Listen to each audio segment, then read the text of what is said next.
Welcome back to the Revolving Change podcast. If you're new here, Revolving Change is all about navigating leadership and management in this ever evolving world. We're also all about implementing lasting, measurable change. So if you're all about that, welcome to our podcast. I am one of your podcast regular hosts, Joanna. I'm a junior coach here at Revolving Change, and here with me today is our founder. AKA the dinosaur, these people say sometimes. I'm Jorge I'm the founder of Revolving Change. I'm a transformational human engineer. It's been my bread and butter for the last many decades, hence I'm a dinosaur. And let's see what we got going today. Right. Great. So Jorge, we actually have a very, very interesting topic today, and it's about listening. What? Oh, about listening. Okay, I wasn't listening. Sorry. Okay. Dinosaurs don't always hear so well. You know, we have not always big ears.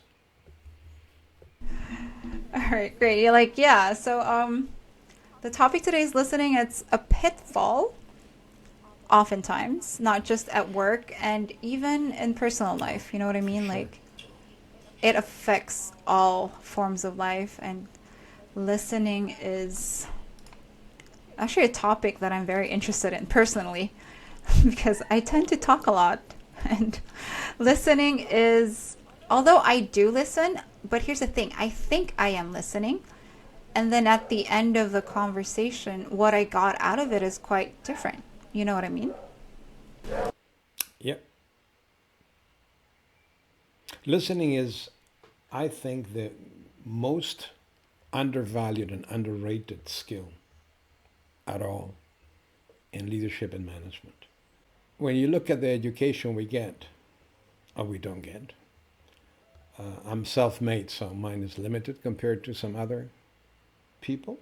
We spend a lot of time, or some time, learning to read, learning to write, learning to count, learning to speak. And we never get any teaching on how to listen. And yet we have 2 ears and 1 mouth. I mean, I didn't come up with that. That's very well known. And, you know, the say traditionally is you want to listen twice as much as you speak. But there are some very interesting quotes which go back to, millennial, of where listening was already perceived as a very important element of communication and a massive pitfall. Like in some cases, there is a very interesting, well, there are many quotes from indigenous Americans, like, for instance, be the last one to speak.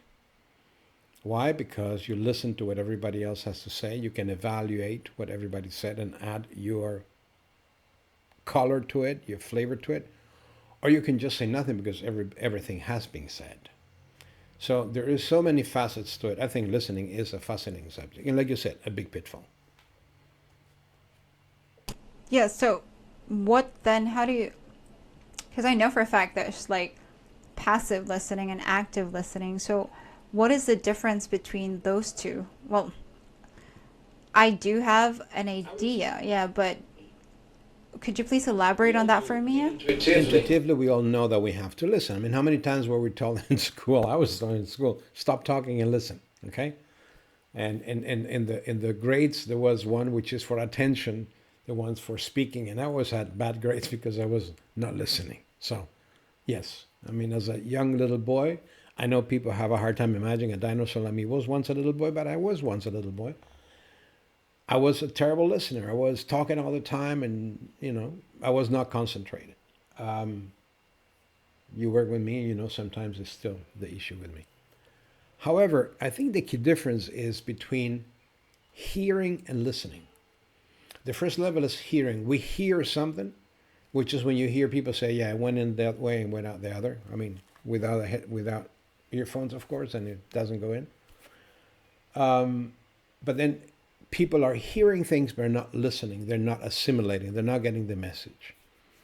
Now, there are ways that we can use also language in our verbal communication to enhance the other person's listening and our own. One example, I hear you, but I don't understand what you're telling me. I hear what you're saying, but I'm not getting the message that you want to convey to me. That's one thing that once you're an active listener, you start choosing the vocabulary for the sender of information to be receiving exactly what you mean. I heard you, but I didn't understand you.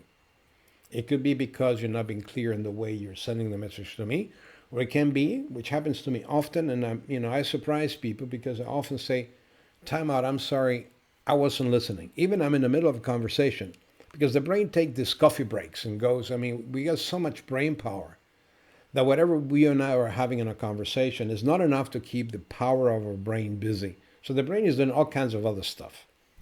And sometimes the brain takes you somewhere else and you get attention from a bird at the wall and you start thinking about, oh, I had to do this call and I forgot to do at the same time you're listening. And all of a sudden you realize that I have not been active listening. So I heard you, but I didn't register.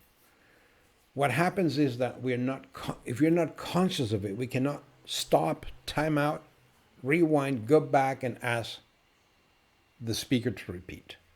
And that's where the beginning of active listening begins, or the lack of it becomes visible. All right. So how then do you become a good active listener, or not even good for that matter? If you're not used to listening, how do you even start to transition into active listening? Well, the first problem is recognizing that active listening is an issue, right? And that is where the first obstacle is that we find. That you're going to find the majority of people, you ask them, are you a good listener? They're going to say, of course I'm a good listener. So we are not aware of how poorly we are as listeners. And we are. Often a lot worse than we thought we were. Mea culpa first, I'm number one. But now being aware of the importance of active listening, that is the first thing. So we need consensus. Us as a team, me and the people, my team, my peers, my superiors, we need to agree on what we're going to do to active listen, what it means, we define it, we agree what we're going to do, and we need to agree on the actions we take when either I perceive you're not listening, that means, for instance, you start looking at your watch, and at your phone, or you watch also. So your mind means it's somewhere else. The moment you're looking at your watch, at your phone, means your brain told you, well, you want to know what time it is. It means you're thinking about something else. So automatically your listening is not where you would want it to be. So you can agree rules like we have in our teams, what we had in business coaching at the time. In meetings, the phones are off, period. Not silent, they're off. So there will not be no bing, no SMSs, nothing. That is so important for the other persons to understand that it's going to get undivided attention. So what do I personally do? I show that I'm putting my phone on silent, and I put it face down, or I even put it in a drawer if I have a drawer. Right here I don't have. And I put it in a drawer and close the drawer. Demonstratively showing that now you are my full attention. I will be listening to you actively. And I will maybe, if we have a hard stop time, then we set an alarm. So I don't need to keep an eye on the watch. And I set an alarm, like for instance, say 5 minutes before the hard stop, because we need to go to another meeting. We set an alarm stop 5 minutes before so we can wind down the meeting and decide do we need to continue or we can wrap up. But there are things that we can do, we can agree, tools, methods, principles, by which we're going to attach value to mutual listening. Because it's always two-way, right? It's not just one party listening. Both have to listen to each other. Yes, that's absolutely true. I do agree with that. It's not just about one person. However, though, so this is my challenge. When I listen to someone, sometimes in the middle of their conversation or when they're presenting an idea, I have a question or I would have an opinion on the matter, and that would that could potentially disrupt the entire train of thought of that person. However, though, if I also don't call it out in that moment, I might also lose my idea. And then I'm a huge fan of like interactive discussions and even like chopping down ideas, because as much as you can, because if it at the end of chopping it down it still stands, it's a great idea, you know what I mean? Like, so those kinds of interactions, it's kind of like, it's very dynamic and very like instant and stuff like that. So how then can one be an active listener in that situation and still be raising ideas as needed or raising questions as needed? Let's unpack that. There's a lot of stuff in what you just asked. So let's unpack it. Yeah, that's a mouthful. The first thing is, if I have a thought that I want to interject or add or a question I need to ask, and I don't, I'm going to automatically start listening less, because my brain is going to be focused on, I want to lose my question I want to ask. And I will start losing the context, and chances are I will lose completely the path of the conversation. That's one downside. One simple way to deal with it is you write it down. You write down your question and you let the other person go on. It all depends on the topic and the situation. Sometimes it works, sometimes it doesn't. Sometimes it's the kind of question where if you wait to it at the end and you say, the person says, well, why didn't you tell me earlier? You know, I could have saved the last 10 minutes with that question you asked me. Right. So it's dynamic, like you said, it's dynamic. So you need to use judgment. But one way is, if we are in a meeting and I have to do a presentation, I will start by saying, please interrupt me with questions whenever you have them. It's okay. Or I will say, please wait until I make breaks for you to ask questions chapter by chapter, so we don't go too far out and you start losing what your questions or comments or queries or disagreements are. And the other one is wait till the end. So all of them are possible. All of them can be applicable. It's happened sometimes that we agree, okay, there will be no interruption. But somebody has this question. You can see the person that is like, has ants in their butts, right? They just need to say something. And the person actually says, well, listen, actually, that is a key point, but can I come in? And I don't want this person to come in because I'm in the middle of something I'm processing. And I say, please don't lose what you're about to say. Don't lose your point. Let me finish my point. Otherwise, I will lose mine. And that works extremely well because you freeze where you are at. You tell the other person, freeze yours, and I will finish. And when I finish, I make a very clear break to let the other person come in and share the thoughts, the concerns, the opinions, whatever they want to add. So what you're trying to say is like interruptions aren't necessarily bad. There can be helpful interruptions as well and disruptive interruptions. And that all depends on the rules that you have set for that meeting, right? Most of the time when we're coaching an executive, most of the time is open interruption. You know, whenever you have a point, come up with your point, interrupt it, and we continue discussing. Because very often, if you're mentoring and coaching someone, the question will maybe drive the conversation into a different direction, will change the focus, will change a priority. And all of a sudden, what seemed to be the key point becomes a second point, and another key point arises because of the question that was asked. So these questions can be extremely important, and that's why active listening is important in order to come up with a question, but then active listening from the speaker in this context to make the break and let the person raise the point is equally important. So yes, very often it's very welcome to have these questions raised and interaction, because actually you said it, I think, in the way you phrased the question, it will enrich the conversation. It will make it more rich for everybody. And some people will say, well, yeah, I had that question also, so I'm glad it was raised. You know, many people haven't. And that's the other problem, that sometimes people are shy. Yeah. They're introvert. I am one, although people don't like to believe it, but it's true. And they're another word, dinosaurs, which are introvert. And then you feel a bit uncomfortable raising the question. Maybe it's a big group, and maybe you're junior in a management team and you have a question and you have all the senior people. You want to expose yourself as maybe I'm going to be perceived as a dummy or insecure, or let's leave that aside for another meeting if that is warranted and how to deal with that. Yeah. But the point is that active listening will allow people also, and we just part of listening is when it's live, because we're not talking about how we deal with this on the phone or in a phone conference, which changes a lot, or even a video conference. Live is the easiest way. You see the nonverbals, you see the whole body behavior, you see somebody leaning back, you see somebody tapping their fingers on the desk or playing with their pen, you see them start drawing. There's a lot of cues you have of how well they're listening. Because one thing about active listening, which is underestimated and undervalued, is that sometimes the issue is not the active listener, but the poor delivery of the speaker.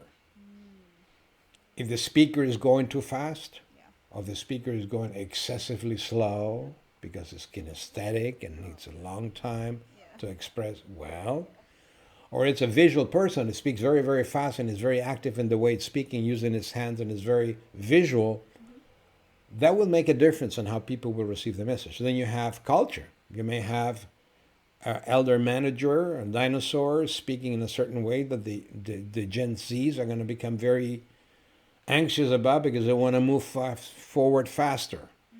Or you may have issues that is seniority with junior people in terms of authority in the business. You have issues of language. Maybe we are 7 people and none of us has English as a native language. For some, it's the third language. And comprehension can be an issue.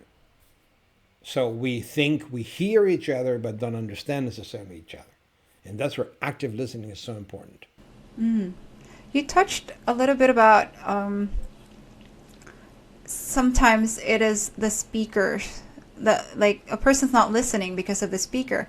So from what you said, is it right for me to conclude that even in listening and like making sure that the person is listening, the sender of the message is also, the speaker is also facilitating an environment that's good for listening? Well, absolutely. I mean, if I'm the speaker and I want you to active listen, but I'm not giving you information in a way that is easy to listen and to learn from and to process, then I'm making it very difficult for you to be an active listener. When you see, I mean, I've been a public speaker, and I remember, I don't think it happened to me, or if it did, I didn't notice that the audience goes to sleep, okay? Now, yes, but I've seen it in other presentations where I had a hard time staying awake.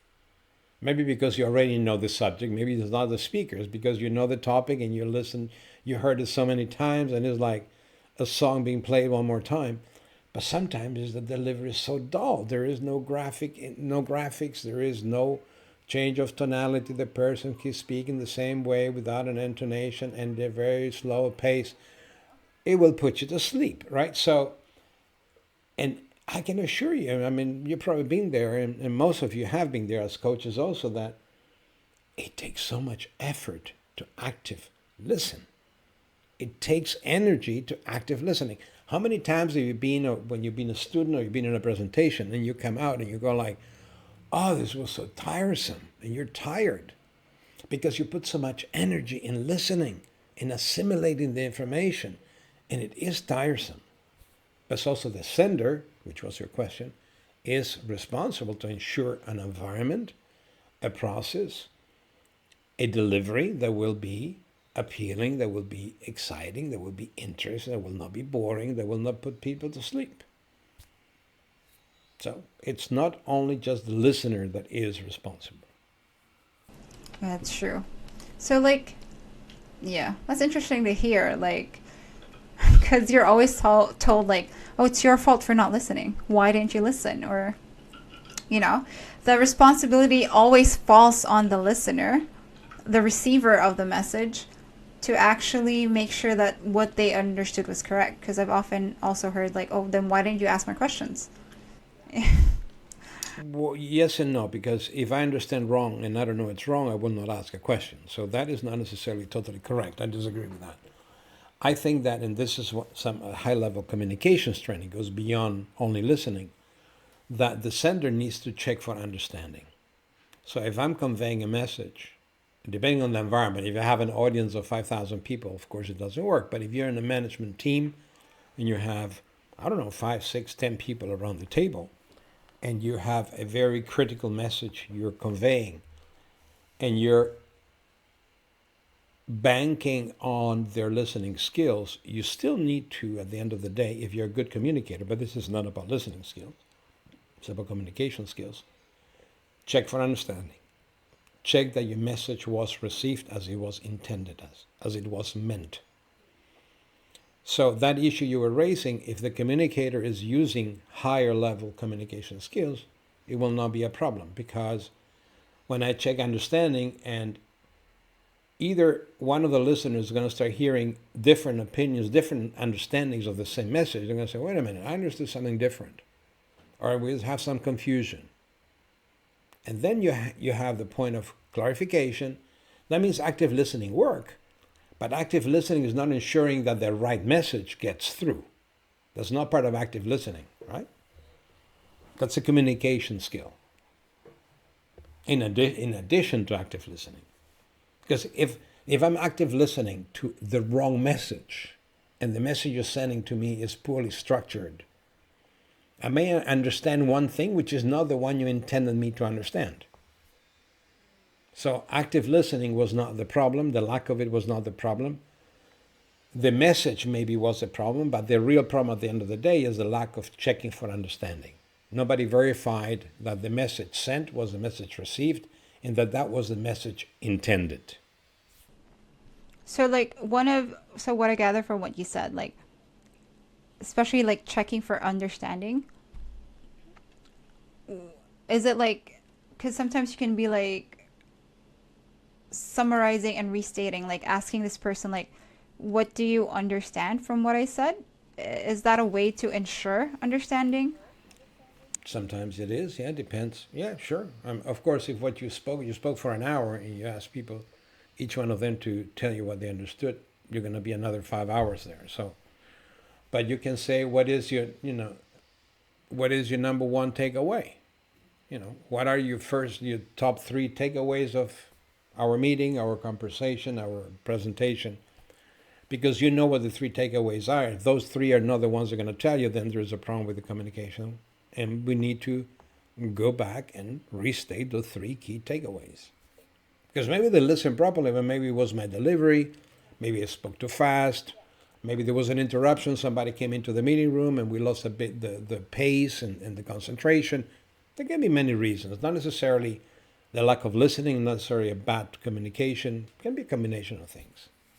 Could be late in the day, it's on a Friday, people worked all week, they're tired, or people have been flying in, they're jet lagged. There's a number of reasons that can affect the way we are assimilating information. One thing though, like the attention span of people nowadays is really short. Like personally for me, I like it when the speaker gets to the point quickly. In some cases. And I can't be sitting there for long periods of time listening to an explanation about a single point over and over again. You know what I mean? Like losing focus is really, really natural nowadays because of the attention span of people and how we're overly stimulated. And on top of that, I'll probably be thinking about, I need to do this, I need to complete that later. And then it slips in your brain the moment you lose focus while listening to someone. The mental coffee breaks, right? I call them mental coffee breaks. Your mind goes and takes a coffee here and it's all over. Well, but that's a question of how the information is structured, right? Remember, like the newscast, they tell you what they're going to tell you, they tell you what they told you, right? If what they tell you they're going to tell you is not interesting, you're going to stand up and go to the kitchen, get a sandwich, get a coffee, or emptying the washing machine, or read an email, do something else. If the 3 points that tell you they interest you, or 4 or 5, you're going to pay attention. Now, the key is also if the first point takes half an hour, then it's a bit long, right? So the question is that we dose the volume of information to what is, and I'm not saying like, some people say we have the span of attention of a goldfish. I hope it's better than that. I think it's a key that we know what the topic is, and we automatically will decide how much attention we're going to put in, how active we're going to be in listening. So how we structure communication is very important. And that will affect other people's ability to active listen. Because, we are human. At the end of the day, it's like, if you feed me just all this nonsensical, unconnected, distorted, loose barrage, I can do nothing with it. And at one point in time, my brain, if I cannot stop you, my brain's going to go somewhere else to something productive, because that's not productive. But well, your tip right there, I was just like, wow, that's great to know. But what if you're just the employee? What if you're the subordinate and it was your manager actually talking like that? It'd be hard to be like, can you get to the point? It's a question if you have in your company a culture of feedback or you don't. So now we're touching on so many other skills that are needed. If there is no culture of feedback, well, I cannot help you, because then you're not going to have a way. But if you have a culture of feedback and you have a good culture of communication, first of all, you have a meeting preparation. If you have a meeting preparation, you can participate in the preparation with your boss and say, well, and then start suggesting a structure like, how about we start saying first what it is, because the other day in that meeting I felt that, and share the feedback. And I was watching people, and people were going like, start rolling their eyes, and they're being tired, and you can see their minds start going all over the place because they don't know where we're going. But you need the corporate culture, you need the values in the business that yes, feedback is good, feedback is welcome, feedback is desired, feedback is essential, and the communication is a pillar of the skills needed in the company. So, but unless you have that, it's going to be very hard for you to do. And like I said, it depends how much you want to hang on to your job. Because some people will have a hard time dealing with that. They will not want to hear it. Unfortunately. But you could suggest you should hire Revolving Change, and we're going to help them. All right. So, yeah, there are a lot more things about listening that we can venture in on. And a lot of the other topics and skills actually do help with listening, because you already mentioned earlier communication. The sender has to have a good communication skill, and also being able to openly ask questions and even interrupt or even raise tension within a conversation. Those all have to be rooted in a good company culture with good feedback mechanism, Yeah, but there's another important point, if I may interject. Okay, you see, it's an example where communication can work when we have a conversation, that the choice of words is extremely important. So if I'm active listening and you are speaking and you're making a speech or a presentation, and I want to interject because I have a comment, you say, yeah, it's fine. And I say, you're being very aggressive saying it that way. Now it becomes a personal exchange. I'm saying you are being aggressive. But if I choose the words in terms of, for example, that way of expressing that content could be interpreted by people as being aggressive. I'm saying the same thing, but without pointing a finger at you and saying, I think you're being aggressive. So how we interact with each other, and this is another set of skills, okay? But how we interact with each other, the words we choose on how to express and depersonalize an issue and make it a system issue, a process issue, a business issue, a thing issue, and not a person issue, that is extremely important in communication. So if somebody didn't do the job properly, we could say that, well, you failed miserably and didn't get the job done. Or we can say, we seem to have had some obstacles and difficulties in getting where we wanted to go. What was the issue? Where did we have problems? Where did we stumble? How can we help? We got to accomplish the same thing. Either you fail miserably, or there has been problems, or it seems that we had a problem completing this task. Not you, we had a problem completing this task. Not you did not do your job. It's the same message, it's the same situation, but we can address it in different ways. You will say, well, sometimes you need to finally tell people they're messing up. Yes, of course, sometimes. But you wouldn't do that in a meeting anyway, wouldn't you? If you need to confront somebody, hopefully you're going to be doing a one-on-one. So active listening, communication, also the choice of words, how we communicate, how we phrase a point we're trying to make, it all plays a role into how active people will listen. Because if they feel aggressed, they're going to shut it down. They're going to shut down very, very quickly. That's actually interesting. Yeah, that's an interesting topic or discussion to go into, and I hope so that we would be in another time for sure. You need all of the skills. Yeah, at different capacities at different levels. Now let us move on to one of my favorite topics. One of my favorite segments in this podcast, wherein we take questions that you have all asked, and we're gonna give our advice on the matter. Right, so we're gonna give our opinion. Opinions and advice. Yes, we're gonna give our opinions, and hopefully it helps you. Okay, so this first question, the title of the question goes, advice on upper management that refuses to listen but claims to want input. So, hey everyone, long story short, upper management refuses to listen to employees.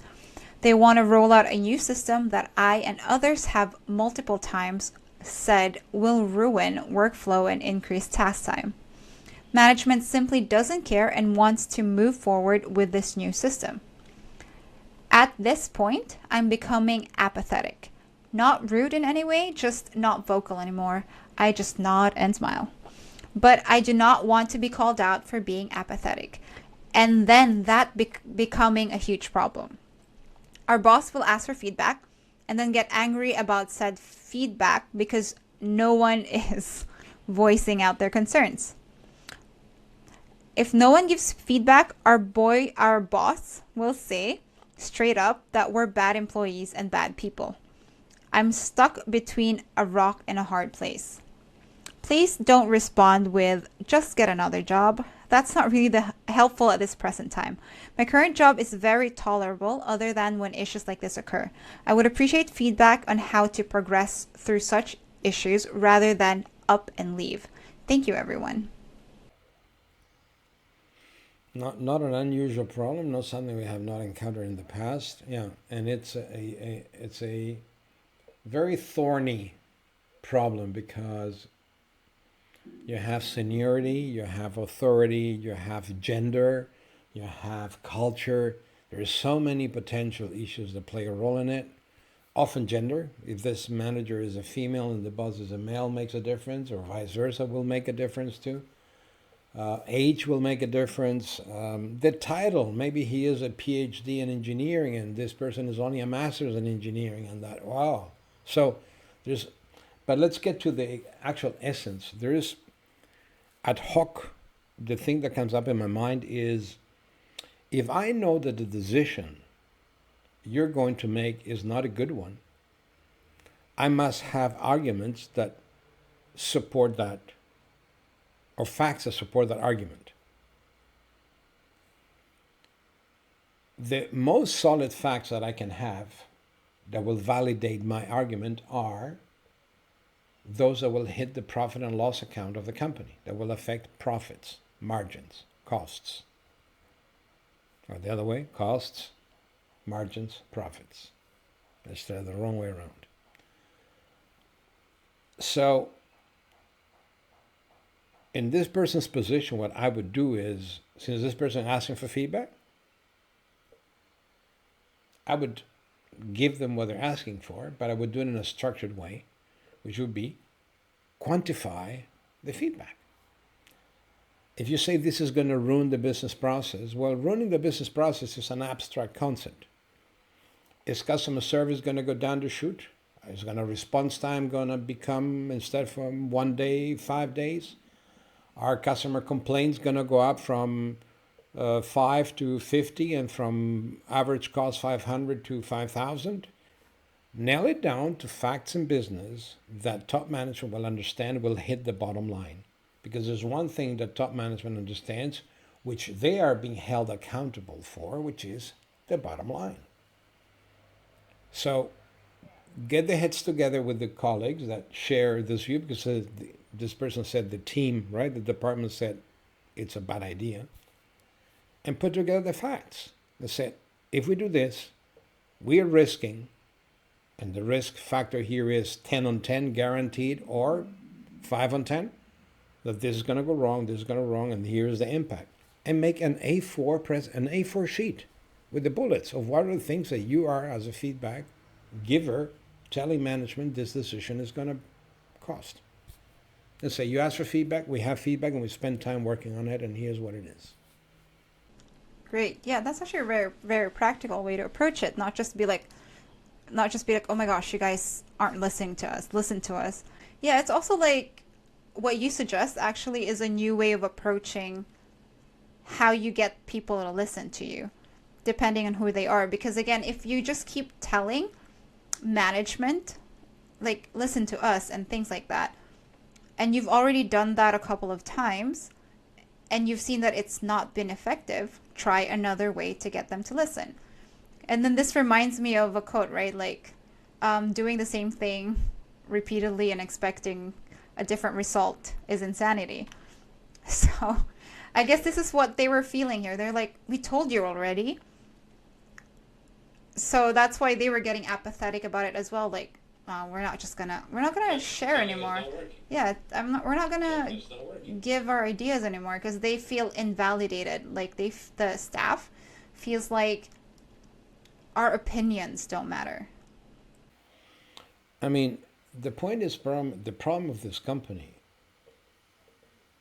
if they, www.revolvingchange.com, if they need help, is that they have not trained their team, their people, to communicate in the way that management will understand. But they expect to get feedback from their teams about subjects in a way that will address the interests of top management. If that's what I want from you and you're in part of my team, I need to tell you what I want. And what I want is, show me in operational terms how this is going to hurt us. Give me elements that I can use to validate our decision, to change our decision, to maybe adopt your feedback and change that decision and not adopt that technology. But saying only, but this is a leadership point, it's not their critique to the team, it's a critique to management. Management should say, well, don't tell me this is bad, show me how bad it is and where it is bad. But management is not communicating to their team the way they should be addressing the problem, how they should quantify and articulate the opportunity. But that's management's job. Right, because now then with what you're saying, it ties in back to what we were discussing earlier, that it's not just the receiver's responsibility to make sure that they listen well, but also the sender's responsibility to make sure that it is being received well and they're getting the needed information, necessary feedback. Like we said, feedback is also important when it comes to leveling up your listening skills. Yeah, but I will add maybe to the benefit and to the credit of this person that raised this question, that if this person tells you the company wants feedback and they ask for feedback and then they don't react on feedback, or they don't act on it, or they even react negative to it, well, that's a different problem. The company needs to understand what their values are. They need to define how they want to use feedback, and they need to be trained on giving, receiving, soliciting feedback. But that's a different kind of worms. But that's affecting definitely this person's situation. All right. Our next question title says, Managers Need to Work on Active Listening and Listen to Their People. So we have another manager-listener situation. So it says, I have managed a team of 150 plus people. In 2016, I wanted to start over as an analyst and work my way up to a manager role in the data industry. I cannot, for the life of me, understand how managers keep getting hired with no technical experience or no experience in the data field whatsoever. As a senior analyst, I'm constantly having to take leadership responsibilities because my boss has no technical experience and can't even understand the difference between Python and SQL. We have been here for some time, and this guy refuses to allow us to build anything. This guy is about quick wins. All he does is talk and interrupt us when explaining why something isn't technically feasible or when we suggest that we don't have the needed infrastructure in place. The company then wastes millions on external consulting firm to build a data strategy for us, literally telling my boss what I have been saying from the beginning. I guess I'm too important to be a manager. Is anyone else going through this? Wow. Okay, even I know the difference between Python and SQL. I mean, but I'm a dinosaur. I mean, you're expected to know. I'm not expected to know, and I know. Wow, that's a tough one. Yeah, this goes beyond active listening, right? This is, if I take the kaleidoscope of revolving change and look at this problem, there's so many different issues that come up in my mind when I listen to what the question this person asked. Because actually, more than listening, this is about feedback.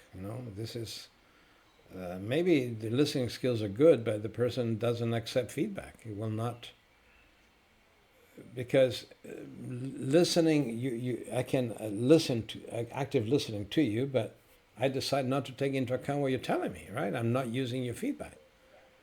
So, which seems to be here a big part of the problem. Because if they go in to spend zillions in outside consultants to confirm what this person already told them, because I would have, first of all, I hope everything is documented what this person is doing, right? Is doing in writing, is doing presentations and reports. At one point in time, I would go say, listen, you spend here 1.5 million or, I don't know, $100,000 on this report. This is exactly what I gave you a year ago.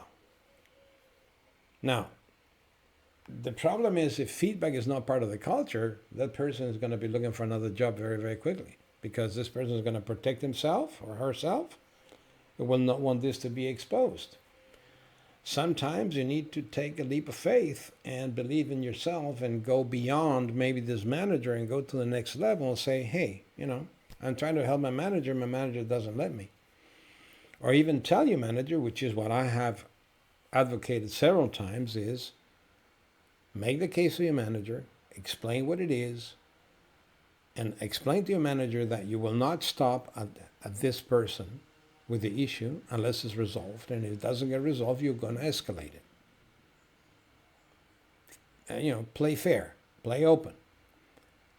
Of course, depending on the company, you might be risking the job. You might be risking your career. I don't know. This is something which is very personal and each one has to decide. I have made decisions like that for my own career where I said, I'm not going to put up with it, period. I'm not going to watch this going on, and I will not have what I know is wrong continue to be wrong, and I will take a stand. And if they don't like me taking the stand and they want to get rid of me, so be it. But here is, I think, goes way beyond listening skills, and I think we're talking about feedback, and we're talking about a number of other big problems in leadership in that company. I hope. Well, I'm not sure we want that company as a client. Sorry, I should have not said that. But it's okay. We have rejected, that's a good point. We have rejected customers because they want a Band-Aid approach, right? They want, the aspirin, they want the Band-Aid, they want the cream, but they're not going to go back and change the essence of what is wrong in order to eliminate all those malaises. And we have rejected assignments because of that, because top management was not committed to change. Yeah, it's hard.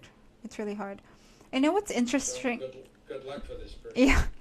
And you know what's interesting about this question is made me realize that sometimes we think the problem is listening.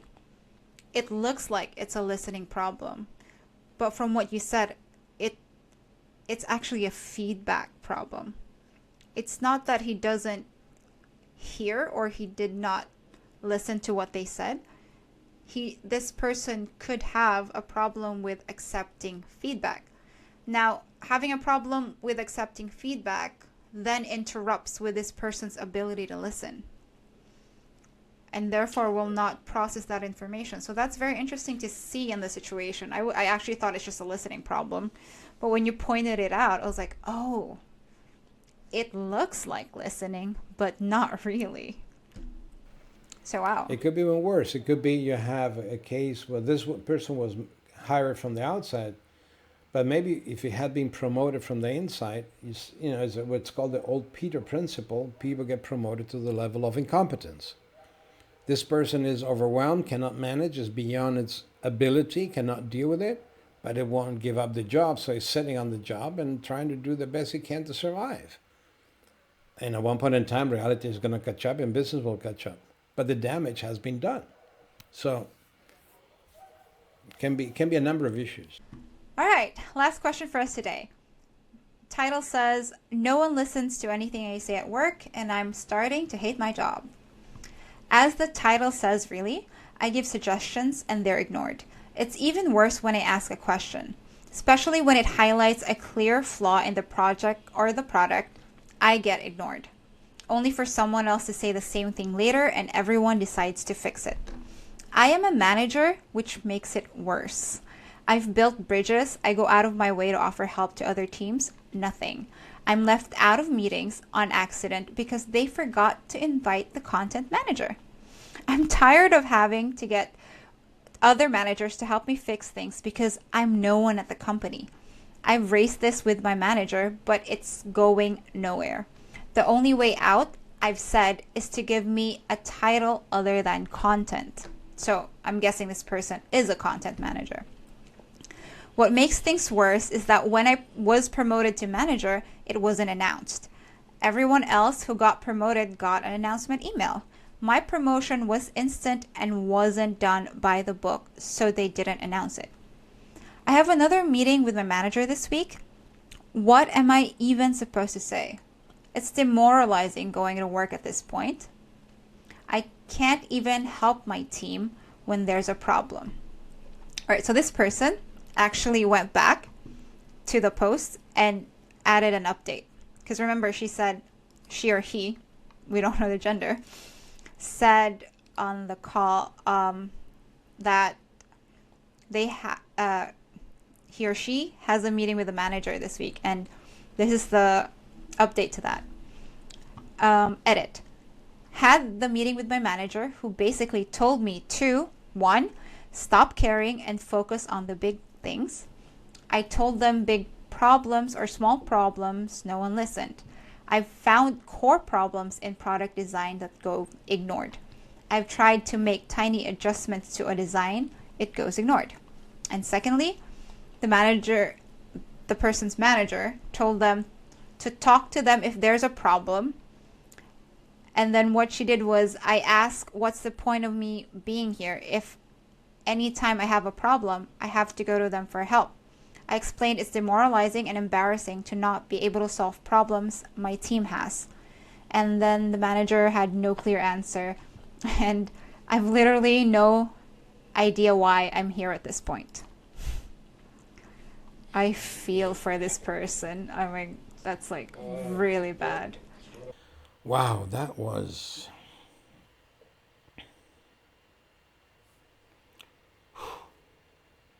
Seldom I go speechless, but this one got me speechless. Where do you start?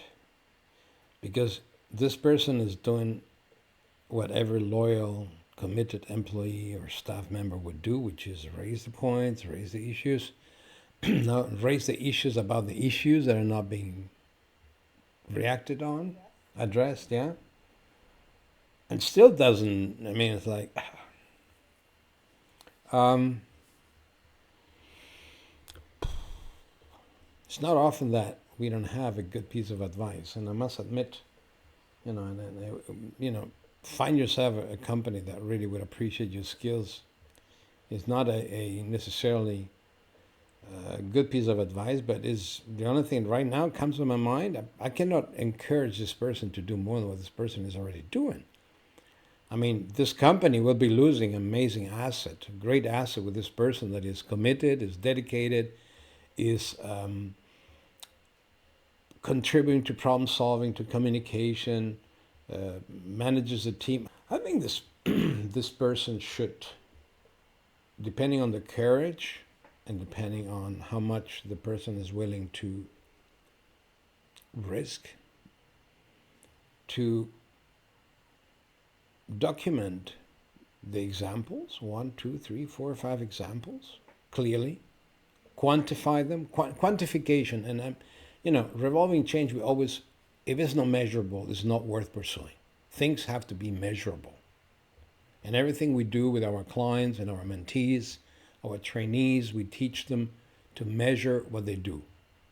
Whatever it is, when you're giving feedback, you're not giving feedback, everything is measurable. And even the measuring is just a line with, a page with lines. You're measuring it. Doesn't have to be sophisticated or computer-based. It can be very simple. To this person to document it, make it measurable, and put this manager in front of a make-break situation. Say, be willing that this step might hurt the career, but at this point in time, I think there ain't much of a career ahead, the way things seem to be. So if there is no career that's going to be hurt, I think that doing that and advising, which is similar to what we said a moment ago, advising that this is not going to stop here. It's going to stop here if we solve it. If we don't solve it, I'm going to escalate it. And you like it or you don't like it, that's the way it's going to be. And if the person threatens with, consequences, well, document those consequences. And maybe you need to have the courage to go to escalate, and escalate not just the problems they have, but also the fact that maybe you being threatened or you being just discouraged of doing what you're doing. Or ignored is bad. Discouraged is even worse. So, because when the manager feels threatened, he may want to discourage that, right? So, and if top management, so once escalation responds the same way, sorry, there is no other way you're going to achieve any change there. So if you want to be progressive and grow and be the manager you seem to be in terms of how you protect and lead and manage your people, you need to find another place. But I would escalate it, because maybe that will create a situation where this other manager will be trained, will be given an opportunity, and will become a good manager, and your own job is going to improve. Or maybe this person takes the manager's job and the manager needs to make space. I mean, never know. Never know. I'm not suggesting that should be the objective, but I've seen more strange things happen. Yeah, no. Well, here's the thing though. It's not just about that manager. It's like everyone. The way this person posed the question, no one listens to her. And I'm guessing the way this person was promoted to manager, because she did state that it wasn't, what did she say? My promotion was instant and wasn't done by the book. So they didn't announce it. Maybe there was something there that happened as well. So we can't really say for sure. You keep saying she. Is there a reason you're saying she? He or she. Sorry about that. He or okay, she. no, but maybe there was. No, maybe there was No, something. no. That, I'm also. Thanks for Okay. pointing that out. He or she. Yeah. Maybe how they were promoted, there was some nuance in that. That's why everyone, because from how he or she was talking about how everyone, doesn't listen. So I'm like, why is everyone not listening to you? So it's a sticky situation. I would need more details. Yeah. Yes, but I would tell this person to go back to the mirror I mean, one of the things we coach is the mirror conversation. Have a real introspective conversation with yourself and elaborate and understand, dig into, are people not really not listening to you? Is it really the fact that nobody's listening to you? Maybe the problem is, part of it is within oneself, that we're not communicating properly, we are being too low-key, we are talking to the wrong people about the wrong thing, and it may be, this person may perceive it as not being listened to, but we're not communicating well, so that's why we're not being listened to. Sometimes we first need to look at ourselves, our own plate in front of our own feet, and see how things are that we are doing, and making sure that we are doing all we can the best way we can, and then to move forward to the next level. So, because I think the points you just raised are important. Nobody listens. The promotion was not by the book. Maybe that caused some tension. That's all I'm saying. Yeah. But company culture, you But shouldn't be like that, though. yeah, I would say if I get promoted and it's not by the book, I'll be the first one to raise the flag and say, wait a minute, time out. Yeah, what happened here? It's like, I don't want special favors, and I don't want it to be hidden. Why am I treated different than the rest of the team? So I wish we could be more helpful. I'm afraid I can't. Not with the information that we have.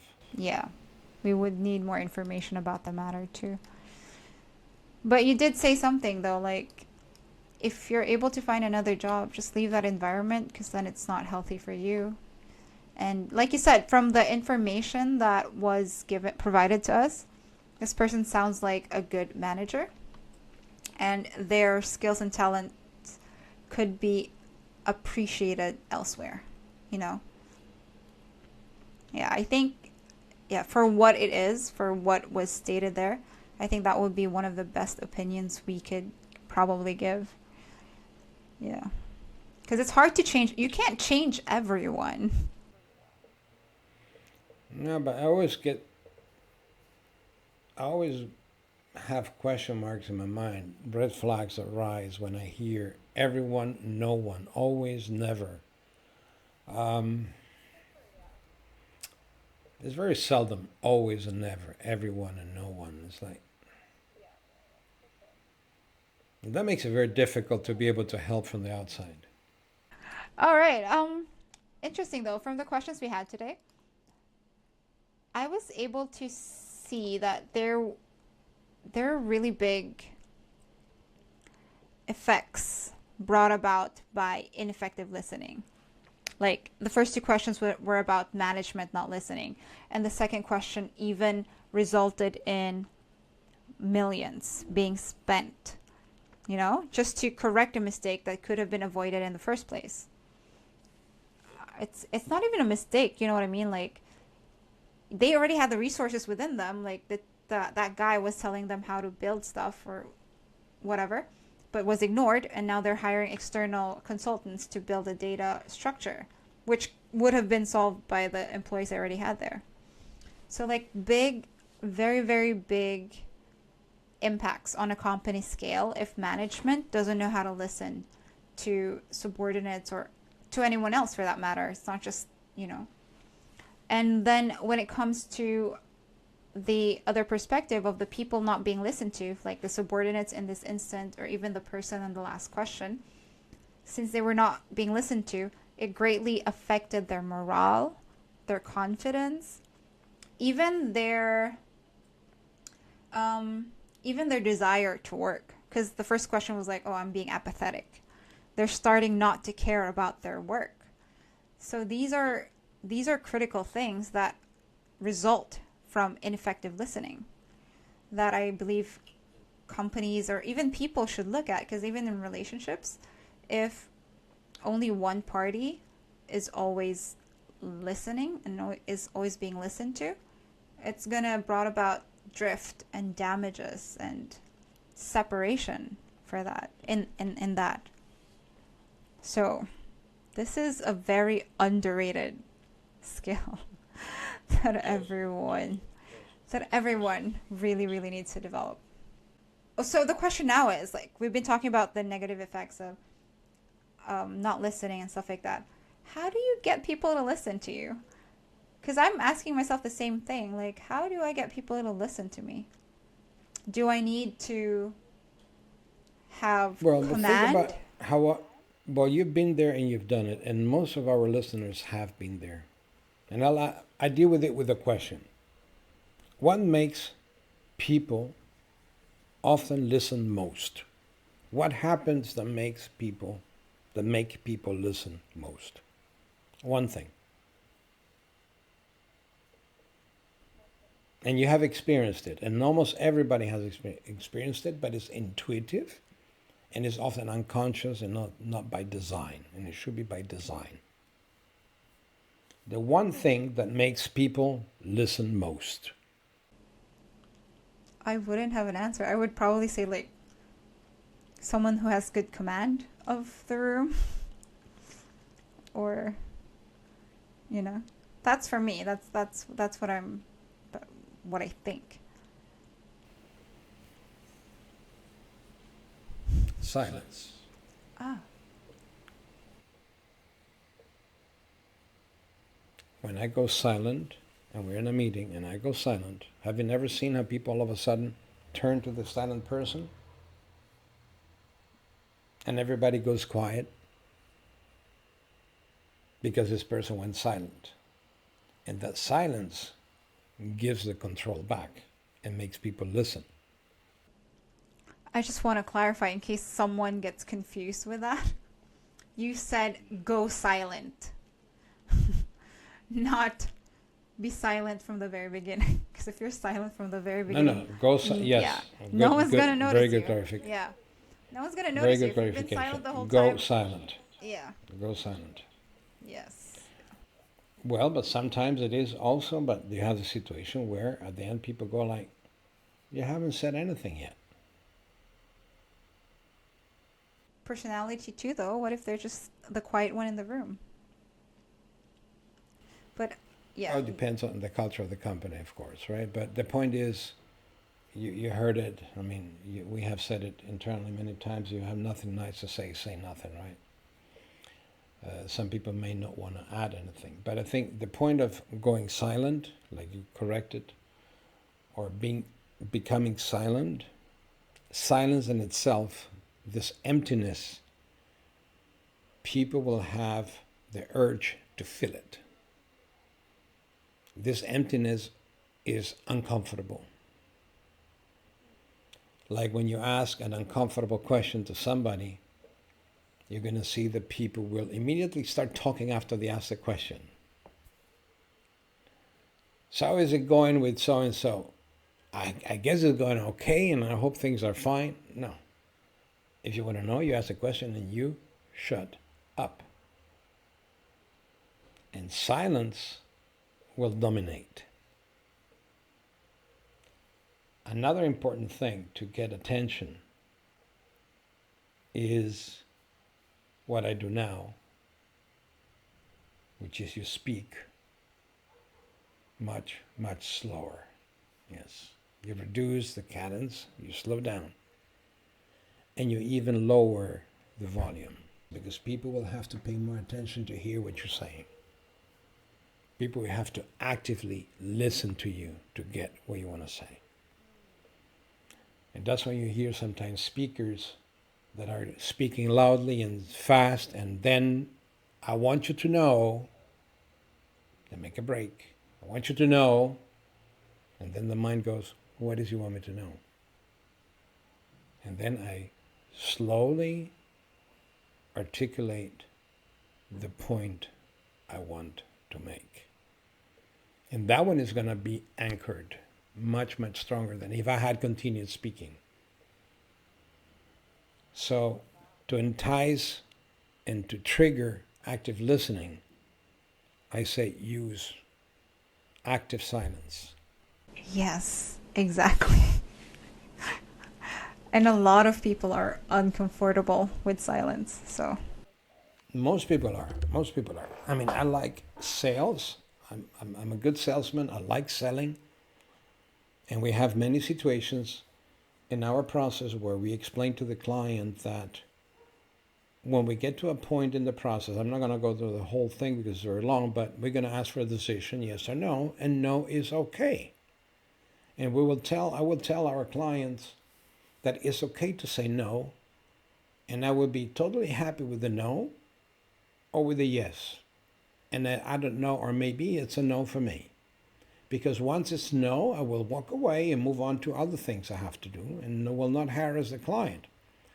So the client knowing that they can say no, once you get to the point and you ask the question, like for instance, here's our proposal, you want us to work together, yes or no, and you go silent, that silence will not be uncomfortable because the client is ready and prepared to say yes or no.